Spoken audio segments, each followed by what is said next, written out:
And good morning, everybody. And my topic is a crystal plasticity-based machine learning model for evaluating subsurface microstructure damage on rolling contact fatigue.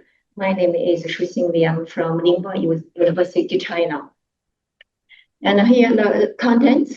And what I'm starting is the bearings on the heavy load. When we talk about fatigue, we normally think of cracks, but on the rolling contact,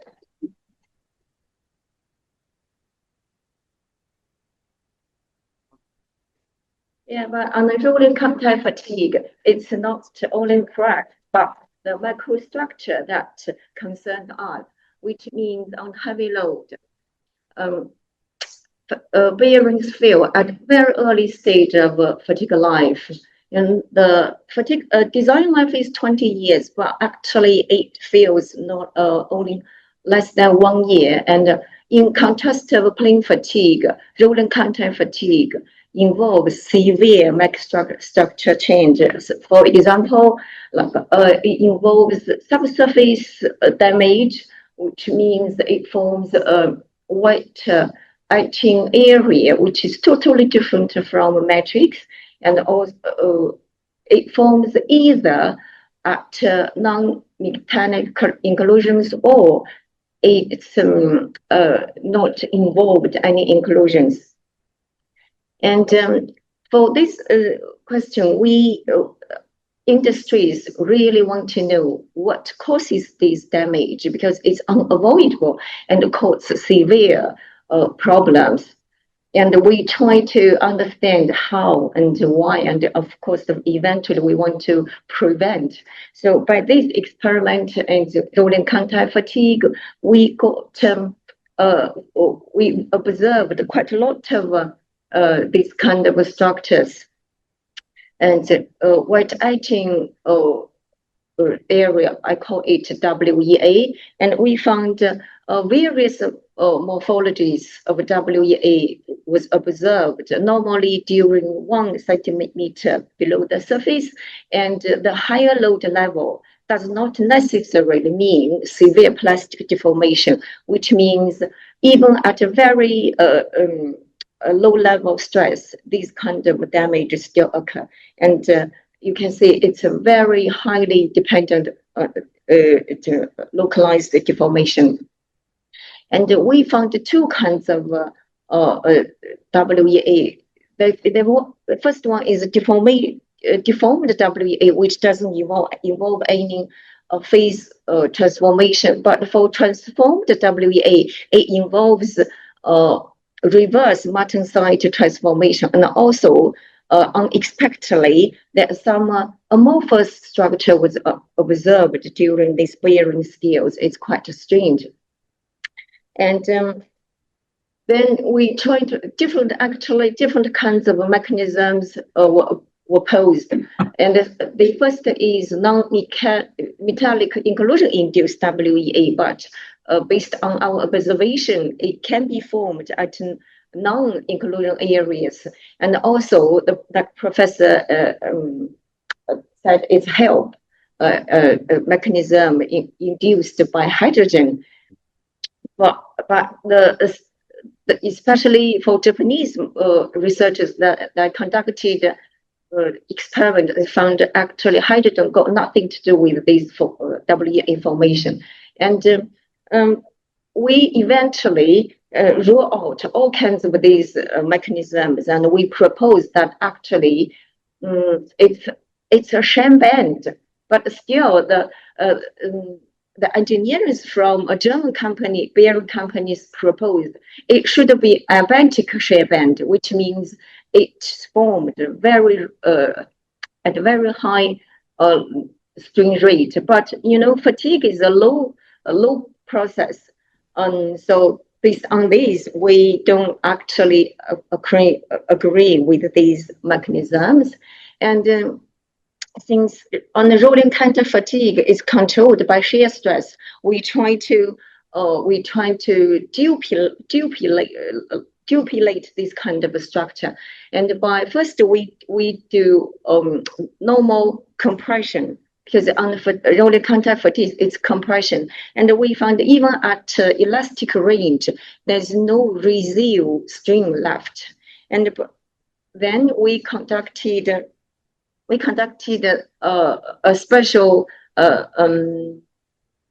it's a cylinder, but with inclined angle of 6 degrees, which means inclined angle. We found even at elastic range, there is a residual string left in the specimen. And eventually we found since it's related to shear stress, we use this structure, which is proposed by Professor Daniel Rito in Israel, and the angle is 45 degrees. Eventually, it's out of our expectation. We found this white structure, which is very much similar to the WEA, and we compared this structure, this structure was created at quasar compression, which is a very low strain. And we compare this structure and we found almost exact the same structure of deformed Shan band and also transformed Shan band. So based on this, we compare by SEM, TEM, and EBSD. We found actually this WEA is in nature, it's a Shan band at quasi-static compression, which means it's the result of a string localization rather than related to hydrogen or inclusion or something else.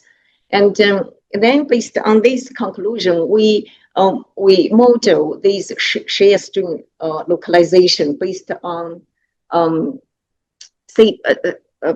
crystal plasticity theory. It's coupled with phase field damage. It was written by Abacus UMAT subroutines. And eventually, here's the parameter calibration. And eventually, we found these actually shear localization is very much like to WEA, and it's affected by the crystal orientations. We compared the experimental results and this simulation that in very good agreement.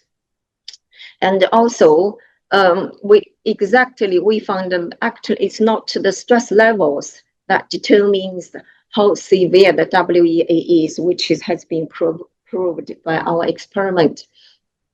And but this WEA is very much dependent on local microstructure, and also we found various kinds of shapes of WEA and the scale.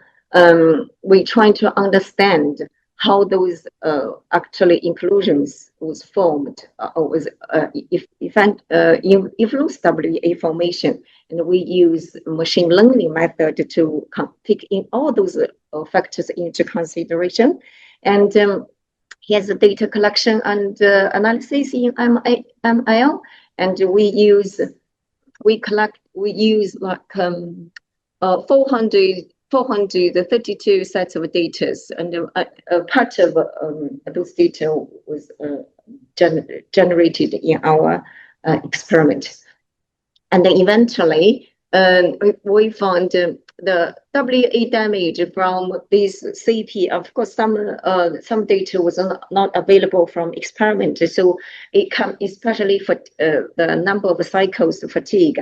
It comes from crystal or the plasticity method. We compared the CP and the machine learning method and simulated, and we found all those results are very much in agreement. And also, for data quality, we eventually collected 2,000 samples, and the linear modules, and including diameter exhibit a strong correlation with the WEA length. We compare the length and number of cycles and its shape and its orientations. We found this result is consistent with our experimental results. And to highlight the advantage of light gene, and we compared to other ML models, it's a regression model and nonlinear model, BPNN. And the linear model's prediction closely matched with the experimental result. And it's okay. It doesn't affect. It doesn't affect. Yeah. And I don't know for what reason it's a little bit messy. And actually the depth below surface is within the maximum shear stress region, which is also correlated with the experiment.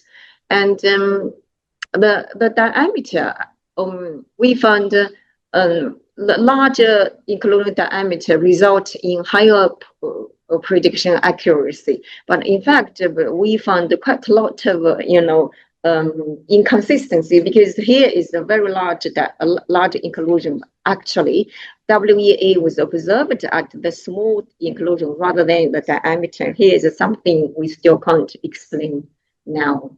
And here is the final result, and we found the inclusion shapes, especially diamond inclusions, exhibit the highest prediction accuracy. And we found this kind of diamond inclusions, especially in the bearing skills in aerospace, which is very much common in these materials. And finally, conclusions. And I'm not going into the detail due to the time limitation. And here's some publications. Actually, what I want to emphasize is that the skill. We've been doing this work for almost 10 years, but still some issues which really need to be considered. By rolling contact fatigue, how come amorphous phase was formed, which has been proved in our lots of experiment, and also how to prevent early failure of WA, and eventually more data is needed. Thank you very much.